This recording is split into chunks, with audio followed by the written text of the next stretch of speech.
Um dia destes pode aparecer aí por sua casa. Agora falamos de livros, de leitura, isto porque amanhã vai ser lançado o livro 365 dias com histórias da história de Portugal. Exatamente, e hoje obviamente não poderíamos passar ao lado do tema 5 de outubro, de 1910 mais especificamente, por isso recebemos Luís Almeida Martins, o autor deste livro, que vai falar-nos também sobre a implantação da República. Olá, muito boa tarde. Boa tarde.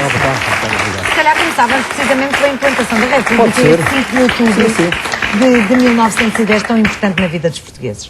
A implantação da República é uma das histórias que estão aqui contadas. Aliás, até há várias histórias sobre essa data tão importante. Vem aí a história da Revolução em si. Os últimos dias da família real. Os últimos dias da família real.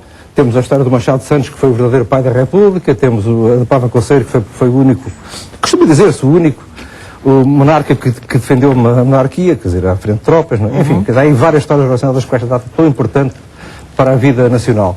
Porque Portugal foi, de facto, pioneiro na implantação da República. Pioneiro, ou quase pioneiro.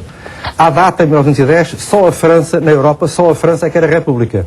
Não falando da Suíça, enfim, como a chamada Confederação Helvética, que também não tem rei, como se sabe, não é? Mas não é um conceito um pouco diferente, não é? E era um país que, como o nosso, que viveu 767 anos de monarquia. De monarquia, exatamente, pois. Mas a instituição monárquica não estava já a dar confiança, a esperar com confiança aos portugueses, por motivos de várias ordem, que não há agora tempo aqui de descalculizar, não é? Embora a monarquia, nos últimos 70 anos, fosse já uma monarquia constitucional. Quer dizer, muitas pessoas às vezes não têm isso presente, mas havia eleições, havia parlamento, que também era já ali em São Bento, não é? O que é, a República encerrou toda uma outra esperança, digamos assim. Foi como que a reinvenção, uma refundação de Portugal em bases novas, assim pretendiam esses homens, esses mentores do espírito republicano de 1910, queriam fundar um país novo, baseado na justiça social, na educação, na igualdade de direitos e de oportunidades. Não esqueçamos que foi só no tempo da República, após a implantação da República, que foram instituídas coisas que hoje nos parecem óbvias, como o registro civil, não é? O casamento civil, o divórcio, essas coisas todas, claro, que antes disso não existia. A separação da Igreja do Estado, que a Igreja pertencia ao Estado, é uma coisa oficial, não é? Tudo isto coisas que nos parecem hoje absurdas, não é? Mas que datam dessa altura. Mas o que é que as pessoas podem encontrar neste ano da história de Portugal, nestes 365 dias? Esse é apenas um convite à leitura, digamos, o título é uma graça. Claro. O que se sugere é que o leitor leia uma história por dia e ao fim de um ano leu as histórias todas. Claro que e fica a saber a história de Portugal. Mas, claro que isto é apenas uma pescadela ao leitor, porque o mais natural será que uma pessoa leia 2 ou 3 histórias de seguida, depois no outro dia pode não ler nenhuma, portanto isto é uma brincadeira que se pretendeu fazer com o título, um convite à leitura desta forma. Nem mais. E quanto tempo, aliás, já falámos sobre isso, não é? Mas as pessoas lá em casa não ouviram, enquanto vendo algumas imagens.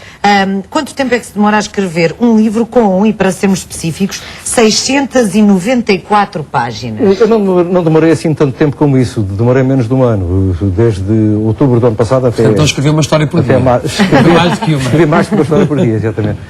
Não, claro, e não fazia só isto, porque eu sou jornalista, claro, portanto fazia outras coisas, não é?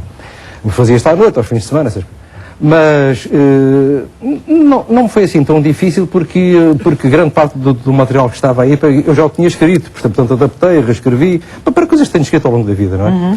Portanto foi mais fácil. Foi fazer um digest, não é? Portanto, que aspectos da nossa história é que podemos aqui realçar diante deste livro? Que são muitas. Muitas. Aí fala-se tudo. Fala-se de tudo, quer dizer, de vários aspectos, não é?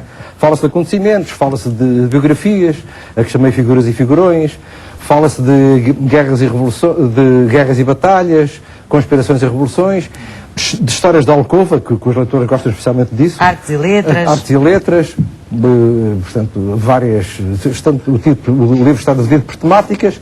Cada dia da semana corresponde a uma temática, ou seja, à segunda-feira lêem-se factos e acontecimentos. Muito bem, à terça. À terça lêem-se figuras e figurões. Quarta.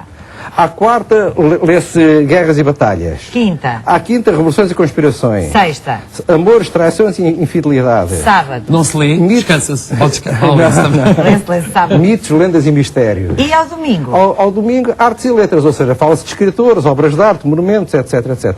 Muito bem. E como é que nasce esta ideia deste livro, Luís? Eu já há muito tempo que tinha esta ideia de fazer assim, um digest da história de Portugal, acessível ao grande público e, sobretudo, com a intenção de despertar o gosto dos portugueses pela história.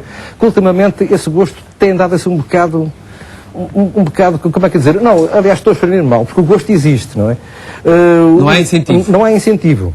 Porque os programas escolares são um bocadinho abstrusos. Desvia um bocadinho. Não têm gente dentro. A história é feita de histórias, é feita de pessoas.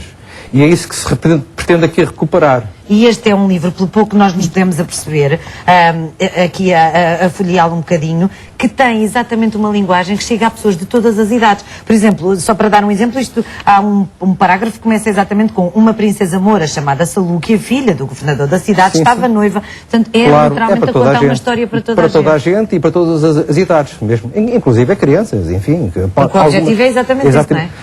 Embora não é um livro para crianças, mas digamos para jovens é com certeza. E o lançamento vai ser amanhã, passando a publicidade no El Corte Inglês, às 18h30, um livro da Esfera dos Livros. Muito bem. Muito obrigada, Muito obrigado Luís, pelo vosso convite. Muito obrigado.